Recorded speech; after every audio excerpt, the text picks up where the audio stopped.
Yeah, man. I think the universe requires some blood. Yeah, yeah, sacrifice. It goes way back, man. 20,000 years we've been doing that. Hey, Marcus Tuttle here. Welcome to the latest episode of the Wild World of Real Estate. Get in where you fit in. Hey, this week we continue to see Dave Suggs' ascension to a major real estate player. We're going to get to see him in his infancy. We're going to be looking back 5 years from now and seeing where it all started and hearing about his stories.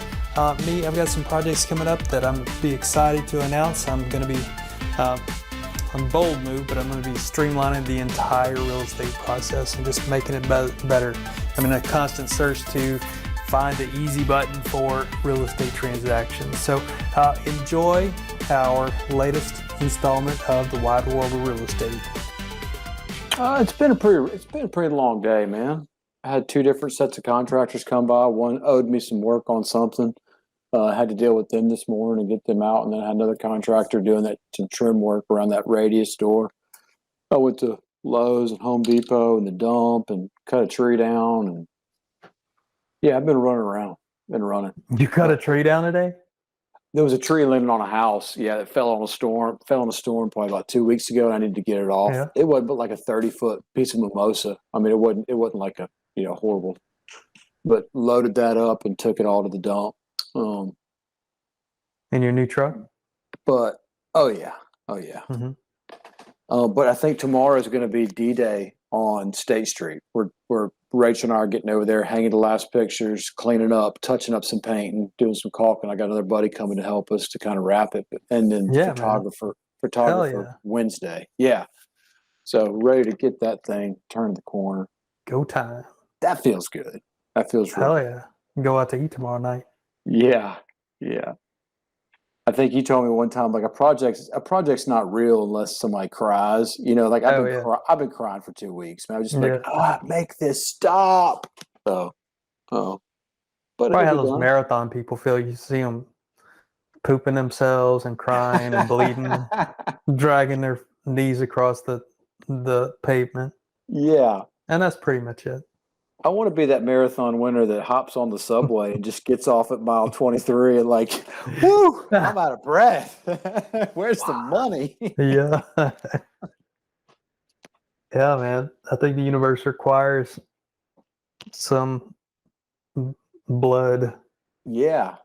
Sacrifice. It goes way back, man. 20,000 years we've been doing that. So yeah, I'm good. Glad to wrap that up. We sat down with an attorney with that partner that was going to bring in the cash to do our foreclosure hunt. So I mean, we're done. We're there. We're writing checks to get stuff written. That's great. Yeah, it's going to be good. It's going to be good. I'm a little concerned there might not be enough. He was real excited. He's real excited to do it, which is awesome. But I'm a little concerned there's not going to be quite the inventory. So really, like, this ain't going to be our only thing we got going on. Mm-hmm. And so it's good, but I don't want to, just try to make stuff happen where there's not stuff happening, because we don't live in a huge market. So anywho, you feel like sharing? I think you were thinking about how are you going to figure out who gets what. Previous conversation, you said, how do we choose what gets partnered on when we're still trying to get our ends? Yeah, so no, we didn't really come up with that. But he's basically at a spot where he doesn't really want a whole lot more inventory, and we don't want a whole lot more inventory either. So unless they're in the neighborhood that's like in our farm, if it was in Fondren for us, or if it was in his neighborhood for him, I think we decided like a 10% premium, but we really didn't hash it out. To the other? A 10% premium to the person that doesn't hold it? Just to the company. So like if we bought it at the steps for $60,000 and then Rachel and I wanted to get it, we just buy it at $66,000, which 10%, in a 30-day turnaround annualizes 120%. So I mean, it doesn't sound like a lot, but if we were able to buy it and close it and the company could make 10% under 30 days, that'd be great. So. Are you doing it? You guys formed a company together? That's what we sat down with the attorney to do. Yeah. Was that an LLC? It's going to be a multi-member. Yeah. A manager managed LLC. Who's the manager? Rachel and I both. Uh-huh. And he was good with all that. He was fine with it. So it's taken, I've been talking about doing this for a while. It's taken a long time to finally get somebody that wants to do it. And I'm excited, but at the same time, it's like the same old stuff still got to happen. Our management looking for other deals, trying to find seller finance stuff. Like this isn't just a golden goose. Like, oh, sweet. We'll just go chase foreclosures. It's just one more one more arrow in the quiver. It's a big one though, but. Well, it gives you some velocity to your money. Yeah, and keeps me engaged looking at them, because normally what happens if I pick one up and I don't have more cash, I don't look at them for 2 months until I dispose of it, So it can kind of keep me in. You can add fund manager to your resume. Yeah. He's excited, man. And he even said that when, like, the second time we sat down, it's like, man, I'm thinking about apartment complexes and all the things we're going to do, but let's just get this thing settled out right now. And I'm in the same boat, because I love the idea of thinking big, but at the same time, like, I'm not trying to give anybody 15, 20, or 50% equity and stuff just because you bring money. So I still got to wrestle with that, figure out how we could partner up with some stuff and give them a fair return, a fair piece of stuff, but not necessarily this fair. I think it's one section of the pie. You're like, we're at the courthouse, we're gonna acquire it, we're gonna divest. Yeah.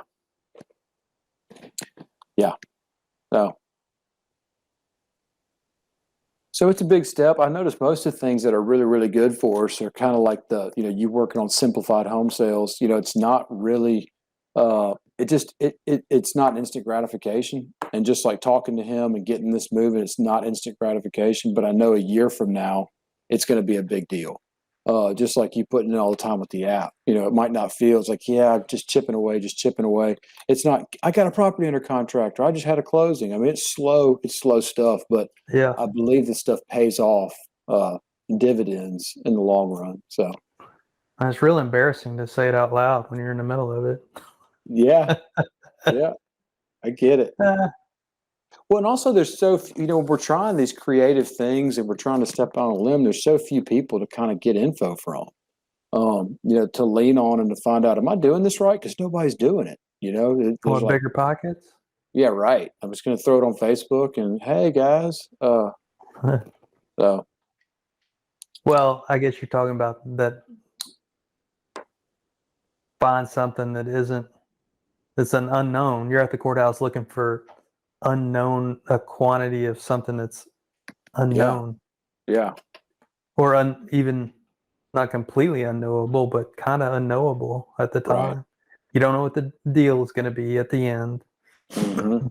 You gotta go out there and sniff it and kick it around a little bit before you can get to the steps. Yeah. Right? You made a site survey at that point. Mm-hmm. And then you just see what the deal is. And it's a gut decision on the steps, right? Oh yeah. I mean, at that point, it's just a straight up casino game. There's normally other bidders there, and they all know limited information as well. And we're just throwing money around. My favorite is the one that we're looking at. The owner, has passed away. It's vacant. You're not worried about really taking anybody's house. You can see them on, the public record that they're just gone, and you show up and nobody else is coming to bid on them, and it's just basically a cheap for nothing house. And that's kind of our, those three that we've done over the past year and a half are the ones we've made really good money on. So somebody still alive, you like pangs of remorse? Well, I've had them and I won't bid on them. If there's a couple houses I've been by and the people have been in the house and I'm just not there yet. I might do that, but I'm just like, I don't want to go through that. I'm not sure of the right of the eviction or the. It's not quite a. I guess it is an eviction, but you're basically going through a tenant removal process. Mm-hmm. And I've passed on 2 of those just because I didn't want to go through with it. Mm-hmm.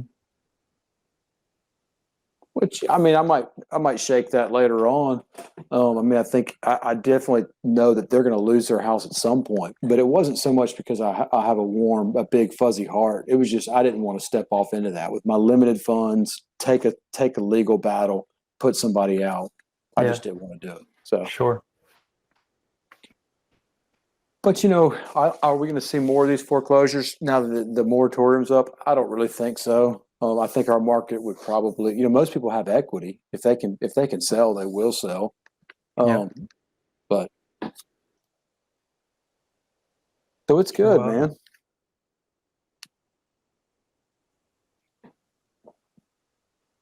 well, let's see what's on. Do you subscribe to the Wall Street Journal?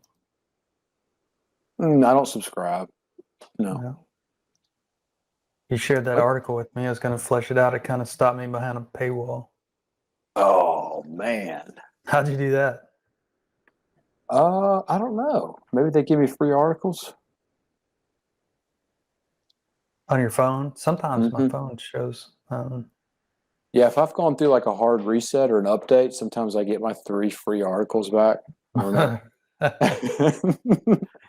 They don't know who I am. Oh yeah. Well, I think I wanted to philosophize a little bit. This kind of came across my news feed somehow. No, it's from our pal that has the email chain, right? Did you read Yeah, this? I did. I did. That was wild, right? And Yeah. it's a history professor from Harvard writing this stuff. Wasn't he tarred and feathered after he did this? Yeah. Yeah. I think Harvard's open-minded. I think they try to let the truth out. I don't know. Maybe not. So, can you see my screen? Mm-hmm. Oh yeah. So, did any one of these points? Do you remember anything about them? Um, About them. Science is the default god of civilization without religion or shared standards of right and wrong. I mean, I don't like it, but I think it's an overstep. I mean, I don't think people really look at science as a god, but I mean, science is kind of the thing we build it on. Carbon and atoms, and is global warming real? Like, well, the oceans are heating up. Whether you want to call that global warming or not, something's going on. I mean, it's just empirical truth. I think he made some good points, but when he starts, calling what Cynthia, or starts using the name, Scientia, right? you know, I, maybe he's got a resentment with science. I don't know. I just think you could still stay in an Ivy League university with this, whatever you call it, anti-advice. Yeah, Follow the science is morally vacuous advice. It's like asking a computer program whether she get married. yeah, Whoever controls Scientia, what Scientia says controls the country. Just similar to theocratic times, controlled doctrine and religious law meant control the state. yeah. Right? And then this is pretty heretic, heresy. Most scientists in the university employ are more than willing to be controlled by the state in return for money, power, and influence. No comment. Well, I mean, who's not? I mean, All right. we all have the same, not just scientists, but I mean, the business people, business owners, we'll do whatever. I mean, like, I'm in real estate for one reason. I want money, and I want power, and I want the freedom to do what I want to do. I don't necessarily want to inflict my will on other people, but I mean, everybody wants the same thing, man. They want to feel safe. They want to make a living. And are the scientists really any different? Oh, I mean, Power. yeah. There was an Ole Miss, a big stink just this past couple of months, where an Ole Miss professor got let go for speaking out about some of the racistness of the Ole Miss campus and the school. And Ole Miss just said, "Hey, their vision wasn't lining up with our vision." But I mean, to read what happened and just to hear his side of the story, it just sounded horrible. But the reality is, like, are you surprised? This is what they do. It's the good old boy system. It's the good old boy state. I mean, I don't want to support it. I don't want to be a part of it, but at the same time, it's like, it's kind of the way it goes. Respect the check, know who signs your check, kind of deal. Yeah. I mean, if we all go, I mean, you want science is God? Be like, man, bullshit. Football is God. I mean, you really want to get down to it like that. Right. It's football. For sure. Yeah. So this past season, Mississippi State won baseball. Right now, it's baseball. You know, we won the World Series, man. So really, yeah, it was a big deal, man. Wow, cowbell everywhere. Just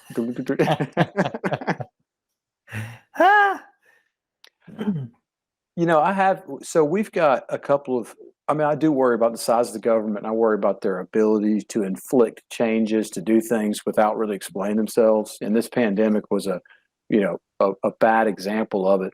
You know, we're in a situation right now where we got HUD tenants that we haven't received their HUD payment because the HUD office is shut down, you know. You have not? We have not received our government checks. Hell. Correct. Yeah. And there's nobody to talk to. There's no sense, you know, you don't email anybody. They're not answering the phone. You just kind of wait on your empty checking account and wait for the money to show up. You know, it'll be here, I guess.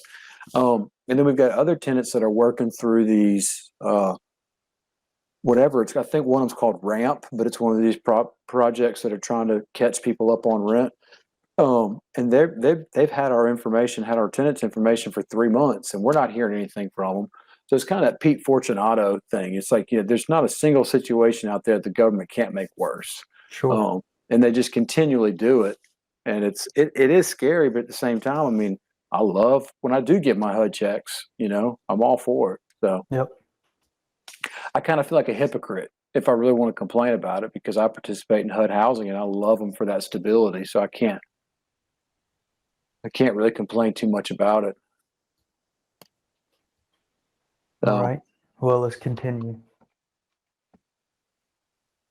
Well, you talked about it. It said governments will use any excuse to seize emergency power, even when the justification for seizing it has passed. Mm-hmm.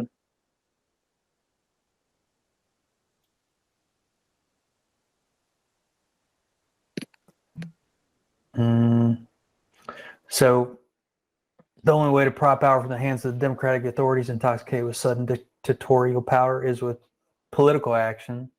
And that'll usually fail because citizens in a democracy aren't necessarily deeply attached to their personal freedom. What?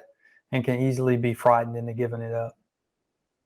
Most citizens are unable to distinguish living well from staying alive.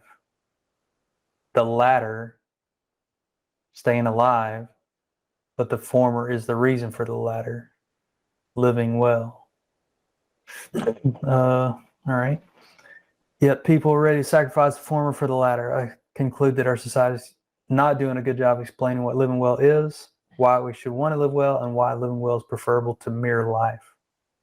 Socrates has explained it all, but we've forgotten it. Old Socrates. The hardest thing in a democracy, here we go, just looping back, the hardest thing for democracy, for a government to do is nothing.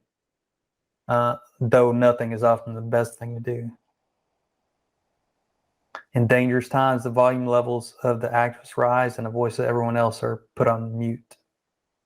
Democracy is a luxury good that depends on prosperity. There we go. The minute that prosperity is threatened, democracy collapses into dictatorship. Comment? Well, I mean, I think Winston Churchill said democracy is the worst form of government there is. It's just better than all the rest. And democracy, I mean, it's still just a popularity contest. And just because everybody voted for the dictator doesn't mean he's not a dictator. So I like the fact that he's trying to string some ideas together, you know, and put it out there, but I kind of already have some pretty cynical views of this democracy we've been enjoying already. I don't think it's been working for a long time. You know, people are complaining right now about how we're looking like Europe. We don't want to look like Europe. Europe is going more socialist. But we've been copying Europe for the past 250 years. That's what we did. We brought the European system to North America. We killed the Indians. We claimed the land. We made a flag. and we've been doing the European thing forever. The thing over there now is changing. So I don't see why it's surprising that over here is going to start to change. And talking about we don't want socialism. How many guys do we know are collecting HUD checks? How many old folks do we know that are waiting to turn 65 till they get their Social Security and their Medicare? Like, we want to pick and choose the social safety net that we want to participate in, but then we want to curse socialism? Yeah, it's horrible. And we confuse socialism too with hardcore communism. I mean, obviously the communism thing didn't work, but that has more to do with we don't even need workers anymore. I mean, the workers that we have, we're not shoving people in factories to make sausage and to make cars. Most of that's by robots these days. So communism as it existed 60 years ago wouldn't even work today. You just don't have that working class that's being oppressed. So that's kind of my take on it. It's like, I think he's saying things that were probably news like 20 years ago. But whatever. Yeah. Yeah, and Idaho is a big red state, and then you're like, the alcohol is sold by the government. They got some pimp ass municipal buildings, and you're like, yeah. So what? The state controls the sales or distribution? They're like, no, that's the state's liquor store. Yeah, yeah. Like socialism? Like, no, we hate that. We just buy our liquor from the state. Yeah. I did actually really like number 9. Educated people a lot of times don't trust their own intelligence. They trust that they've been taught by the authorities to approved by educators. There's that social pressure that I'm going to be accepted, whether it's at the board table or at the clubhouse or whatever else. Even if I know something's right or different, I'm so slow to say it if that means I'm going to get cut out of the group. And that's really bad when you got people that need to make good decisions based on real data that don't want to say anything because they don't want to get kicked out of the group. And I see that in Facebook. I don't comment on a lot of stuff because I'm in a lot of different groups, and one comment in one group will ostracize me from another group. So I don't even put that stuff out there because when it gets so polarized, I can't say anything. I just don't do it because I don't want to be cut out of my groups. I'm not saying I'm one of the highly educated people that he's talking about, but I see that where people, I know they know better, but they're just trying to fit in. So they just start parroting things they heard. Go ahead. Well, for a long time, I've been kind of confused by I guess the juxtaposition, the opposites of conservatism, not really worried about protecting our lands or putting carbon in the air. Or like conservatives are supposed to be worried about taking care of what we're given and being very responsible with it, where they're like, there's no such thing as global warming. Don't worry about a thing. And then I've been confused like on the liberal side where they're supposed to be open to trying new things and doing different stuff. And they're the ones telling me I can't do any of it. I can't cut down trees. I can't. So it's like, it just seems like we're kind of packaged either a conservative or a liberal thing, and you're supposed to take it all. You're supposed to say, here it is, here's the package. You don't get to pick and choose what you believe in. You just either got to be, pro this or anti that. And we see it, I guess, in business. Business owners want to have the ability to go out and make money and do things, and everybody does. But we start talking poo-poo about it depending on what group we're in. These corporate earnings. It's like, well, how many of you guys are investing in the stock market? I mean, everybody wants those corporations to do well. Anyhow, I think it's easier to just pick a team and just start thinking that we can blend in with the team rather than think for ourselves. I don't know where people started getting led around by the nose string thinking like these are your options. You got to fit into one of these because, I mean, honestly, I don't feel like anybody, especially any political leanings, I could care less, really.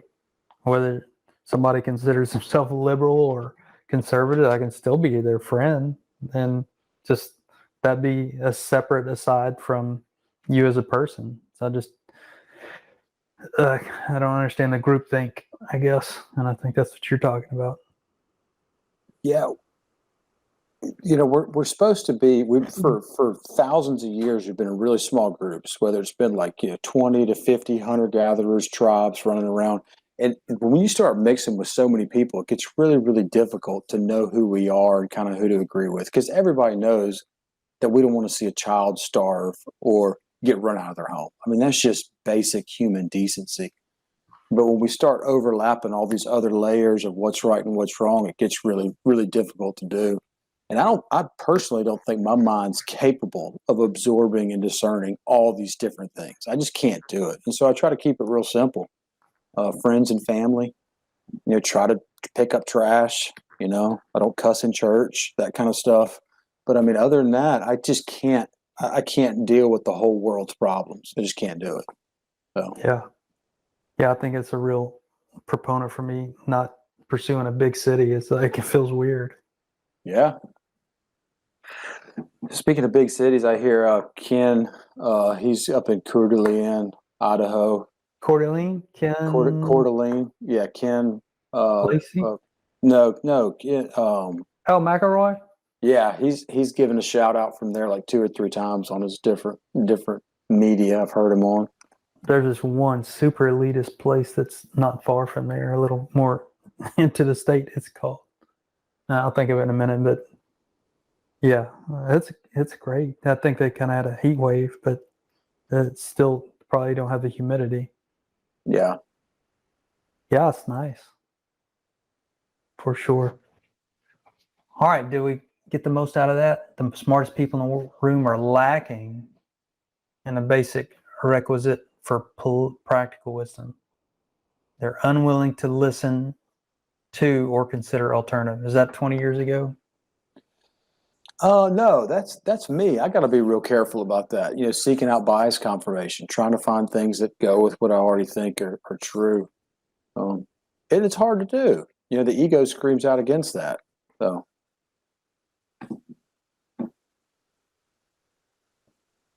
All right. Next topic. You want to pick a topic? 3 unusual tactics for becoming wealthy when you retire. That was pretty lame. This is pretty clickbaity stuff from not subscribing to any of these. Like, put your money in a 401k and buy a house. Save your money. That's totally unconventional. What was this one? Big change. Big change.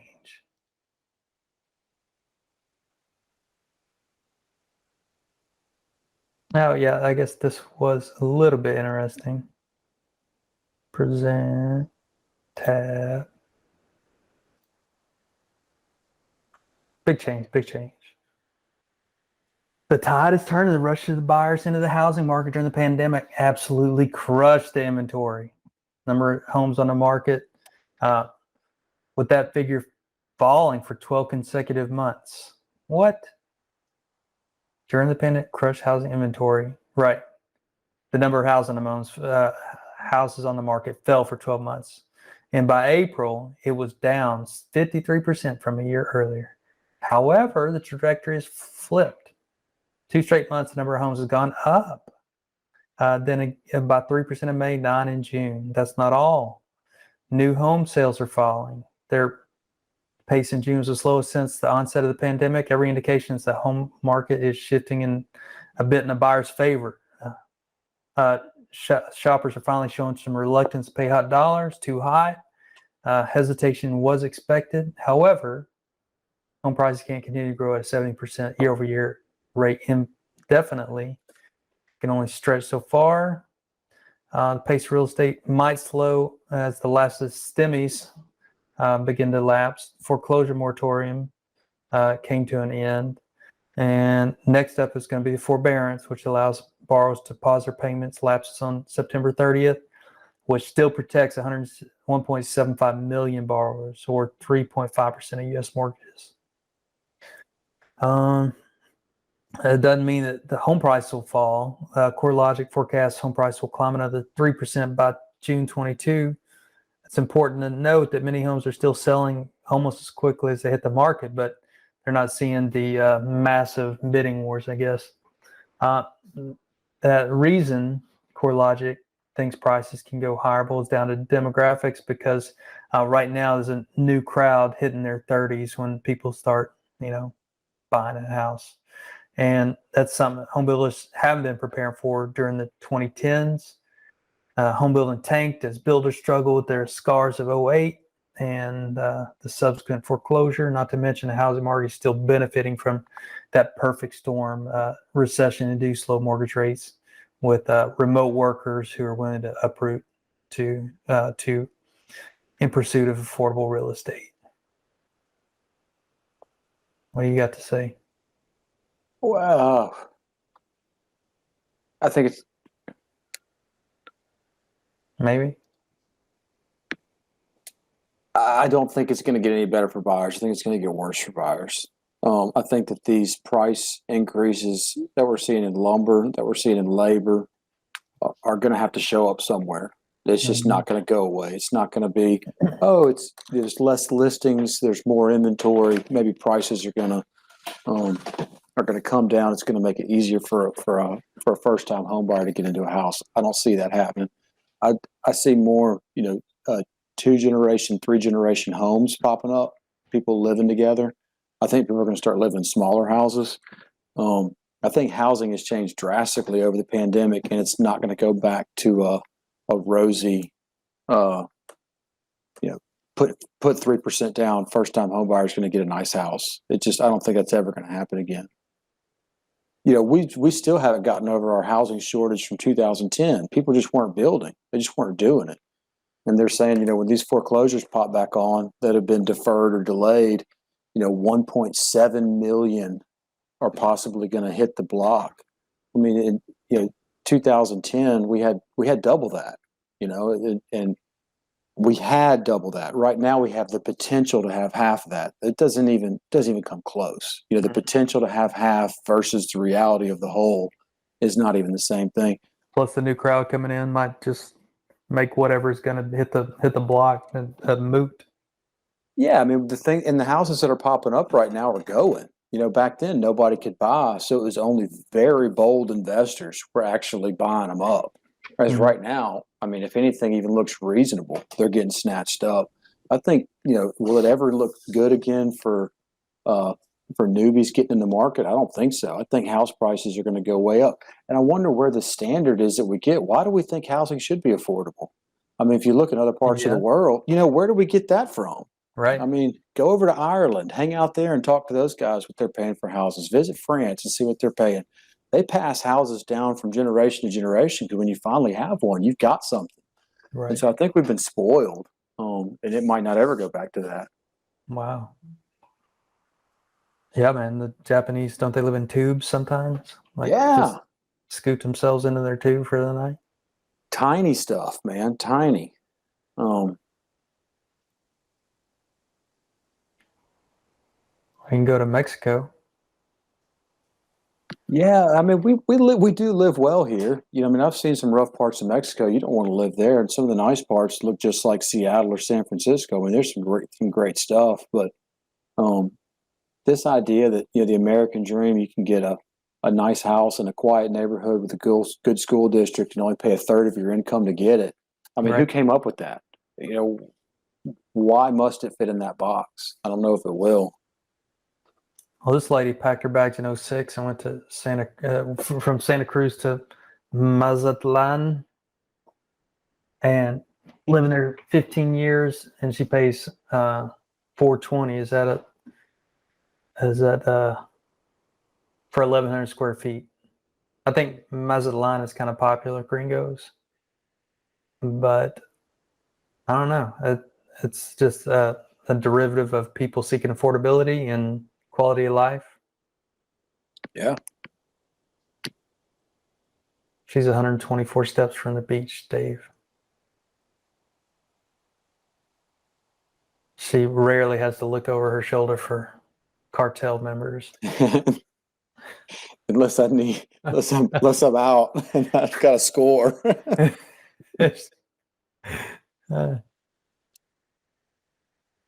I know people that go down there in a wreck and they have a condo there in Mexico City. Yeah. That's their jam. So maybe everybody knows, but I've got friends that are from Mexico, and I was like, yeah, man, I heard it's safe. And like, well, yeah, it's safe. You're a gringo. They're like, they don't want to touch. They want the attention, and they know where the economic driver of American dollars come from. Yeah. So gringos have a false sense of what the realities are, I think. Yeah. Meanwhile, the people from there are like, fuck that. I'm never going back. Yeah. So I wonder how many places like that are around the world. I mean, who knows? Who knows? Let's see. I was wanting to get to something. I guess we're past the 30-minute mark, but what else? What else?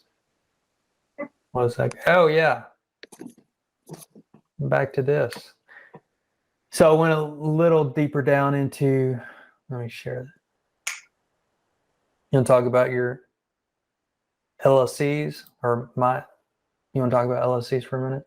Yeah.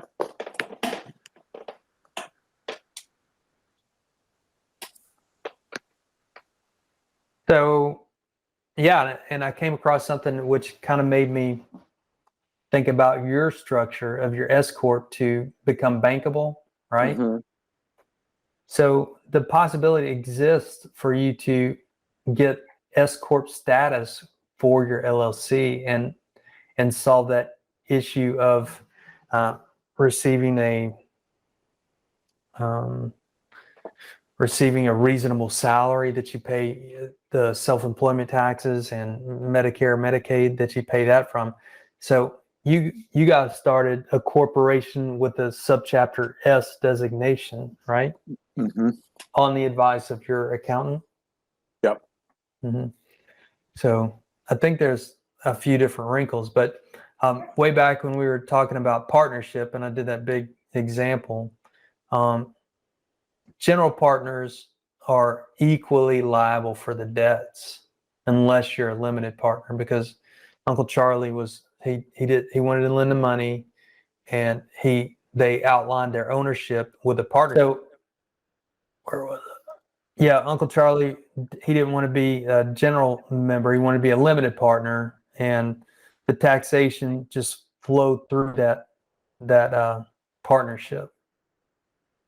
And then a corporation, you limit the roles with your stockholder agreement, and you have stockholders inside of the corporation. Is that what you guys have? You guys are stockholders within your corporation?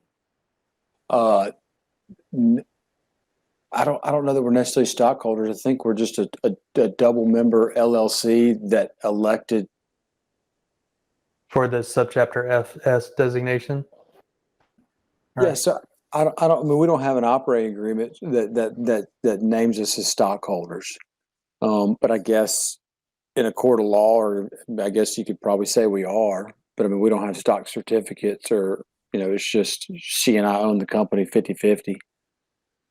So you elected, it's funny that you use that word, you elected to get the subchapter S designation on your LLC, or you open up, yeah, that seems like the correct thing to do, unless more ease of use, because that's exactly why people use LLCs and not a corporation, and elect to get that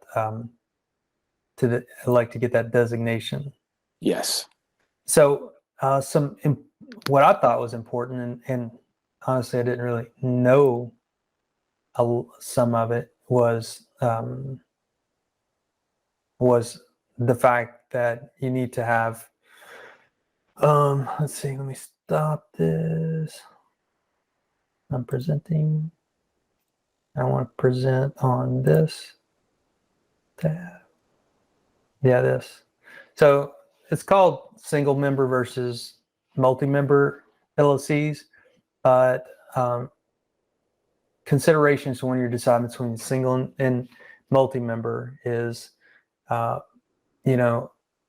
full control versus two or more owners that share control. The LLC is its own legal entity, and where were we? Okay, yeah. So the LLC was a hybrid to be taxed like a partnership. In other words, just have that income or revenue flow through, and it just hits your tax return without that, and to avoid. So here's what's important: is to setting up a bank account is integral, and having that bank account funded is an integral part to not having somebody pierce the corporate veil, if you will. Were you aware of that? I didn't necessarily know that added a layer. Oh, I'm glad to hear that it did. I mean, because we definitely got to have a bank account and do business. Right, but that is an integral part of it, is to have a bank account. Where to put that? Open a business bank account. Set up a dedicated bank account for the LLC is a crucial step to ensure that the business maintains the corporate veil that helps shield LLC members' personal assets from the liability of companies. Mm-hmm. And a main way that attorneys pierce the corporate veil is whenever they find somebody commingling money. That's right. Like step one. Yeah. On doing that.